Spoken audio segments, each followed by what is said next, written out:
주일입니다. 순교자들을 생각하면서 은혜를 나누려고 합니다. 오늘 본문 말씀은 예루살렘에서 일어난 첫 번째 사도회의입니다. 이 사도회의의 종결 부분인 셈이에요. 이 부분에서 사도들은 안디옥 교회에서 일어난 문제가 있었습니다. 근데 이제 거기서 안디옥 교회에서 사람들을 파송해가지고 사도들한테 어떻게 해야 하느냐를 물었는데, 그 문제가 뭔가 하면은 모세의 율법대로 할례를 받아야 구원을 받는다라는 몇몇 유대 기독교인들이 주장한 것이 있었습니다. 그래가지고 그것이 논쟁이 돼가지고 이제 그럼 어떻게 이걸 판정하느냐 해가지고 이제 바울과 바나바를 파송해가지고 예루살렘으로 보냈고, 사도회의에서 그것을 이제 논의한 후에 결정을 내렸습니다. 그것으로 구원받는 것이 아니라 믿음으로 예수님의 은혜로 구원을 받는다, 이렇게 이제 결론을 내립니다. 그리고 이제 바울과 바나바를 다시 이제 몇 사람을 더 보태가지고 안디옥으로 이제 보내면서 이렇게 결정이 됐다, 이렇게 이제 이야기를 하게 되는 그런 부분입니다. 근데 이제 그때 바울과 바나바를 이 사도들이 부를 때에 뭐라고 하면서 부르는가 하면은 우리 주 예수 그리스도를 위해서 생명을 아끼지 않는 사람들이다, 이렇게 이야기를 했다. 누구를 위해서? 우리 주 예수 그리스도를 위해서. 무엇을? 생명을 아끼지 않는 사람들이다. 이래서 예수님을 위해서 생명을 아끼지 아니하고 이 바울과 바나바가 복음을 많이 전했습니다. 그리고 이뿐만 아니라 그것을 그렇게 이야기한 사도들도 복음을 많이 전했습니다. 그래가지고 정말 그 한 세대에 기독교 복음이 로마 전역에 다 퍼질 수 있을 정도로 이렇게 이제 복음이 잘 퍼져 나가게 됐습니다. 근데 놀라운 것은 이렇게 생명을 아끼지 아니하고 복음을 전했던 이분들은 딱 한 사람만 빼고 모두 다 순교를 당했습니다. 한 사람만 빼놓는다는 게 한 사람이 누구겠어요? 가룟 유다는 이제 빼고, 요한, 사도 요한, 나중에 반모섬에 귀양 가가지고 이제 거기서 이제 자연사를 했다는 그런 이야기가 있고, 요한계시록도 그분이 썼다는 그런 이야기가 있지 않습니까? 이렇게 모두 다가 순교를 했다는 겁니다. 제가 그래서 순교한 장면들을 몇 가지 이렇게 모아봤고, 사도들도 모으고, 또 이제 우리나라 것도 좀 모아봤어요. 그래서 이제 한번 우리가 그것을 살펴보도록 하겠습니다. 여기 이제 보면은 이게 누굽니까? 이거는 이제 나중에 나와야 될 건데 벌써 나왔네요. 이게 세례 요한 쟁반에 목이 있지 않습니까? 여기 이 사람이 이제 여기 아마 칼이 있는 것 같은데, 이 세례 요한도 이렇게 목 잘려 순교를 당했습니다. 예수님의 선구자가 됩니다. 그 다음에 또 보면은 예수님도 이렇게 십자가에 달리셔가지고 처참하게 처형을 당하셨습니다. 예수님의 죽음은 구속의 죽음이기도 하면서 순교적인 죽음이 됩니다. 그 다음에 또 보면은 이것은 이제 요런 데 사람들이 갖고 있는 게 뭐죠? 돌입니다. 누구를 때려 죽이는 것 같아요?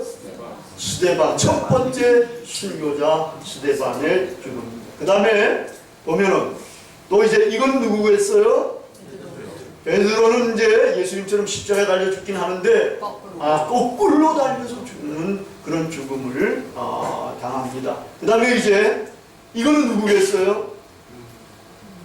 이거 아시는 분 있으면 제가 이제 상을 드립니다. 이건 안드레입니다. 요런 이 십자가는 여러분이 기차철로 같은 데 가면 이런 것들을 좀 볼 수 있잖아요. 그게 이제 안드레 크로스라고 합니다. 안드레 십자가. 안드레는 이런 십자가에 달려 죽었습니다. 그 다음에 이제 이건 이제 여기도 이게 칼이고 목이 벌써 떨어져 있습니다. 여기 몸통이고, 이건 누구를 순교한 거를 이렇게 부조로 만들었는가 하면은 사도 바울입니다. 사도 바울도 이렇게 목 잘려 죽었습니다. 그뿐만 아닙니다. 거기 세베대의 아들 야고보는 예루살렘에서 참수를 당했고, 빌립은 돌에 맞아 죽었고, 바돌로메는 살까지 벗겨지고, 그리고 참수를 당했고, 도마는 창에 찔려 죽고, 알페오의 아들 야고보는 돌에 맞아 죽으면서 톱이 켜져서 이렇게 죽었습니다. 그리고 이제 다데오는 활에 맞아 죽고, 열심당원 시몬은 살해당했고, 맞지 않은 참수를 당했습니다. 마가는 몸이 찢겨 죽었고, 바나바는 화형을 당했습니다. 초대교회의 사도들과 지도자들은 거의 모두가 다 이렇게 순교를 당했습니다. 이러한 순교의 역사가 흐르고 흘러서 우리 한국에까지도 들어왔습니다. 여러분이 잘 알다시피 가장 가까운 곳에 순교 성지가 있잖아요. 가톨릭 성지긴 합니다만은 그것도 기독교입니다. 일반 어떤 사람들은 그건 막 이단처럼 이렇게 여기는 분이 있는데 그건 잘못된 생각이에요. 거기도 기독교, 그리스 종교도 기독교, 개신교도 기독교입니다. 거기 이제 이분들도 주님을 믿으면서 얼마나 많은 사람들이 순교를 당했는지 모릅니다. 절두사 이름조차도 아주 좀 섬뜩한 그런 성지입니다. 그곳에 관한 이제 사진을 제가 이제 여기 모아봤습니다. 여기 보니까 요거는 이제 칼에 찔려 죽고 사자에 물려 죽고 뭐 이렇게 하는 그런 장면들이고, 이게 이제 절두산입니다. 절두산 그림을 그린 것인데, 여기서 이제 이 기독교인들이 잡혀가지고 여기서 이렇게 뭐 목 잘려 죽기도 하고 이렇게 떨어뜨려 죽기도 하고, 이런 식으로 이제 순교를 많은 사람들이 당했습니다. 근데 거기 이제 보니까 거기 순교 기념탑이 아주 인상적으로 만들어져 있습니다. 이 세 가지인데, 여기가 이제 여러분이 잘 보면은 여기가 이제 머리 부분입니다. 여기가 목이고 눈이고 이렇게 코고 이렇습니다. 이 머리 부분 이것이 오른쪽에 있고, 요거는 이게 형틀을 이제 이렇게 형상화한 것입니다. 그리고 이쪽은 이제 몸통을 형상화해 가지고 여기 있는 순교자들 다 이렇게 이제 해놓은 겁니다. 그리고 거기 성당 안에 들어가면은 거기 십자가 모습이 아주 인상적으로 또 되어 있습니다. 여기 십자가, 여러분 여기 십자가인데, 이 십자가 보통 여기 위에가 이렇게 좀 더 길어야 되지 않습니까? 근데 여기는 여기에 짤막해요. 머리 있는 부분이. 이것도 벌써 이제 머리 있는 부분이 짤막하다는 건 뭘 시사하겠어요? 이 목이 잘려져 있는 이런 것들을 시사해요. 이것뿐만 아니에요. 또 이제 여기 성당 내부에 여기도 이렇게 위에가 짧지 않습니까? 그죠? 이런 식으로 이제 만들어져 있습니다. 그리고 이제 우리가 2년 전에 가을 여행 때 저기 이제 안면도로 갔었는데, 그때 해미읍성을 우리가 이제 지나가게 됐어요. 그때 길을 잃어버려가지고 누구 때문에 거기서 많이 이제 시간도 지체하면서 제가 이제 잠깐 살펴봤는데, 거기 보니까 이게 이제 해미읍성에 여기 이제 사람들이 이렇게 이 하늘을 향해서 기도하고 하는 이런 부분도 있고, 그런데 여기가 이제 물동봉인 것 같아요. 그렇게 깊지 않은 물동봉인데, 이 위쪽으로 이제 다리가 있고, 거기서 이제 기독교인들이 사로잡혀가지고 묶여가지고 몽둥이로 두드려 맞기도 하고 돌로 맞기도 하고, 그래가지고 거기서 이 묶인 채로 그냥 이 밑으로 집어던집니다. 집어던져가지고 여기 떨어져가지고 이렇게 이제 처형을 당한 곳입니다. 이렇게 이제 카톨릭도 순교자들을 많이 냈습니다.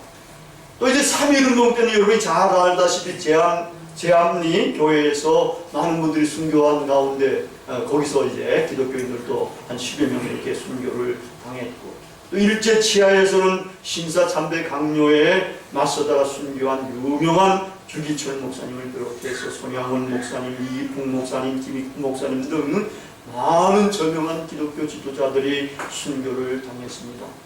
특히 6.25 때 순교를 당한 분이 굉장히 많습니다. 우리 교단만 해도 제법 많습니다. 보니까 우리 교단에는 이제 어떤 분들이 당했는가 하면은 여기 이제 노형래 집사 순교 기념 돌이 이렇게 있습니다.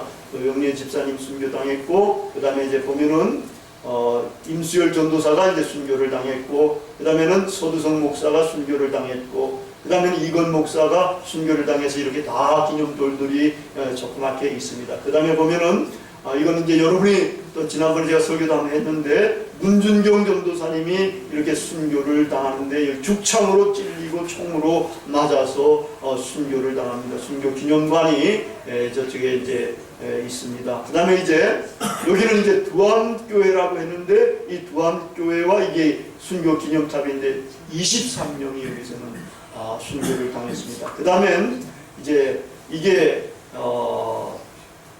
어딘가요? 암리 진리교회라고 그러는데 여기서는 여기 48인이 이렇게 이제 순교를 당했습니다. 그 다음에 보니까 또 이제 병천교회가 이제 마지막으로 병천 성결교회인데 이 병천 성결교회는 여기가 66인이 여기서 순교를 당했습니다. 이렇게 그래서 순교 기념탑이 이렇게 이제 세워져 있습니다. 우리 성결교단에서는 이렇게 많은 분들이 순교를 당해서 이분들을 기리면서 오늘을 순교 기념주일로 이렇게 정하고 예배를 드리고 있습니다. 이렇게 살펴보면 기독교는 순교자의 피 위에 서 있다고 해도 과언이 아닙니다. 도틀리안의 말을 빌리면 교회의 역사는 순교의 역사라고 할 수가 있습니다. 그리고 기독교는 순교의 종교라고 할 수가 있습니다. 아까 이야기했듯이 세례요한도, 예수님도, 그리고 사도들도, 그리고 우리의 선배, 선배님들도 많은 분들이 이렇게 피를 흘렸습니다. 주님의 제자들, 이런 분들은 주님이 가신 십자가의 길을 따라간 것입니다. 사실은 이 길을 우리들도 따라가야 하는 겁니다. 로마에서 박해가 일어났을 때입니다. 이제 황제는 기독교인들을 잡아서 이제 예수를 믿는 사람들을 처형시켜라. 근데 예수님을 부인하면 살려줘라. 이렇게 이제 보고를 내렸습니다. 이 황제의 명을 받은 이제 백부장, 형을 집행하는 백부장이 이제 사람들, 잡혀온 사람들을 보니까 12명이 잡혀와서 12명이 잡혀와가지고 이제 이 양반들을 이제 처형을 하게 됩니다. 예수님을 믿냐? 믿습니다. 그러면은 처형을 시키는 겁니다. 근데 이 집행하는 백부장이 그때 환상을 보게 됩니다. 하늘이 열리고 하늘에서부터 12명의 천사가 이렇게 내려오는데 모든 하늘 천사들마다 다 금면류관 하나씩을 다 들고 있더라고요. 그래가지고 이 순교자들이 모여있는 여기에, 이 기독교인들이 모여있는 여기에 빙빙 돌고 있더라는 거예요. 첫 번째 사람이 이렇게 순교를 당하니까 첫 번째 이제 천사가 그 사람 영의 면류관을 씌워줘가지고 그를 천상으로 데리고 올라가는 거예요. 두 번째 사람도 예수를 믿는다고 그러니까 또 처형을 시켰습니다. 그러니까 또 두 번째 천사가 면류관을 그에게 씌워가지고 그를 천상으로 데리고 올라가는 거예요. 11명까지 다 그렇게 순교를 당하고 천상으로 올라갔습니다. 근데 12번째 사람 보니까 11명이 죽는 거 보니까 너무 비참하거든요. 고통스러운 것 같고 이래가지고 막 두려움이 생긴 거예요. 그래가지고 두려워 떨면서 나는 예수님을 안 믿는다고 예수님을 부인하고 예수님을 저주를 했습니다. 그러니까 이 천사, 나머지 하나 남았던 이 천사가 거기서 막 빙빙 돌면서 무척 당황해하는 거예요. 이 면류관을 씌워줘야 되는데 이 씌워줄 사람이 없어져 버렸으니까 이런 상황을 이제 보면서 로마 백부장이 거기서 큰 결단, 예수님이 정말 살아계시는구나, 내가 예수님을 믿겠습니다. 이래가지고 이 로마 백부장이 그 사람 대신해서 처형을 받게 됐습니다. 그 사람은 풀려나고 백부장이 처형을 당한 것입니다. 이런 이야기가 전해드리려고 있는데, 이 백부장의 영혼은 이 천사가 면류관을 씌워서 하늘나라로 모시고 간 것이 분명한 것입니다. 이 생명을 아끼지 아니하고 복음을 전하다 이렇게 순교를 당한 자들은 다 영광의 나라에 올라가서 가장 복된 삶을 영원히 누리게 되는 것입니다. 지금 우리는 그런데 박해 없는 시대 속에 살고 있습니다. 앞으로 또 어떻게 될지 모르죠. 북한이 저렇게 되다가 보면 또 남한이 또 어떻게 흔들리다 보면 어떤 상황이 도래할지는 모릅니다만은 지금은 박해가 없는 이러한 시대 속에 살고 있습니다. 이런 시대 속에 사는 신앙인들은 자칫 잘못하면 신앙이 느슨해지고 나태해지고 퇴폐 풍조에 빠지게 됩니다. 이때 우리는 순교의 의미를 깊이 생각하면서 우리의 신앙을 더욱더 북돋워야 합니다. 순교의 신앙보다 더 위대하고 더 탁월한 신앙은 아무것도 없습니다. 순교의 신앙이 우리가 살펴봤듯이 가장 위대한 분들이 다가 순교를 당했던 것입니다. 왜 순교를 할 수가 있겠습니까? 이 순교는 하나님의 엄청난 사랑을 받은 사람들이 하나님을 목숨보다 더 사랑하기 때문에 일어납니다. 이 세상의 목숨보다도 영원한 하늘의 생명을 더 귀하게 여기기 때문에 순교가 일어나는 겁니다. 우리가 살펴본 모든 순교자들의 중심에는 자기를 위하여 십자가에 대신 돌아가신 그리스도를 위해서 생명을 아끼지 않는 불타는 신앙이 자리하고 있습니다.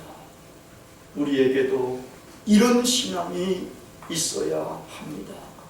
우리도 주님을 위하여 생명을 아끼지 않는 순교적인 영성을 가지고 신앙생활을 해야 합니다.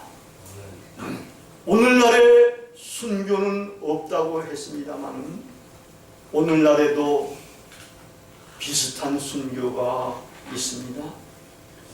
피 흘리는 순교를 적색 순교라고 합니다.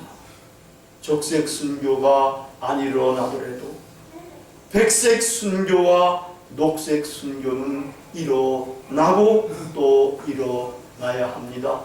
여러분, 백색 순교는 뭔지 아십니까? 그리스도를 사랑함으로써 날마다 자기 자신을 죽이는 것. 순교는 남이 자기를 죽이는 겁니다. 백색 순교는 자기가 자기를 죽이는 것. 날마다 자기 자신을 쳐서 복종시켜야 합니다. 육의 성량을 죽이고 영의 소원을 따라서 살아가야 하는 겁니다. 주님을 향한 사랑으로 날마다 내 뜻을 접고 주님의 뜻을 따르고 내 생각을 죽이고 주님의 생각으로 사는 것입니다. 날마다 이렇게 사는 것이 백색 순교입니다. 녹색 순교는 그리스도와 일치하는 나눔의 삶을 사는 것을 말합니다. 이 세상은 물신이 정말 판을 치고 있고 인간은 인격으로 대우받는 것이 아니라 도구로 여겨지는 이러한 사회에서 가난한 사람들, 영락한 사람들, 인간 대접을 못 받는 이러한 사람들의 고통에 우리가 공감을 해야 합니다. 그리고 그분들과 함께 우리가 가지고 있는 것들을 나누어야 하는 겁니다. 이 나눔을 실천하는 것이 녹색 선교인 것입니다. 오늘 또 우리는 그리스도를 위하여 생명을 아끼지 아니하고 그리스도를 증언하는 삶을 살아야 합니다. 녹색 순교와 백색 순교의 삶을 살아야 합니다. 그렇게 하기 위해서 우리는 기도하고 나면서 실천을 해야 합니다. 이러한 삶 가운데서 우리는 그리스도를 만나게 되고 그리스도의 영광과 기쁨을 함께 누릴 수가 있게 되는 것입니다. 성경 말씀, 주님의 말씀으로 설교를 맺겠습니다. 아무든지 나를 따라오려거든 자기를 부인하고 날마다 자기 십자가를 지고 나를 따를 것입니다. 누구든지 제 목숨을 구원하고자 하면 잃을 것이요 누구든지 나를 위하여 자기 목숨을 버리면 구원하게 되리라. 누가복음 9장 23절 24절의 말씀입니다. 아멘. 다 같이 기도하시겠습니다.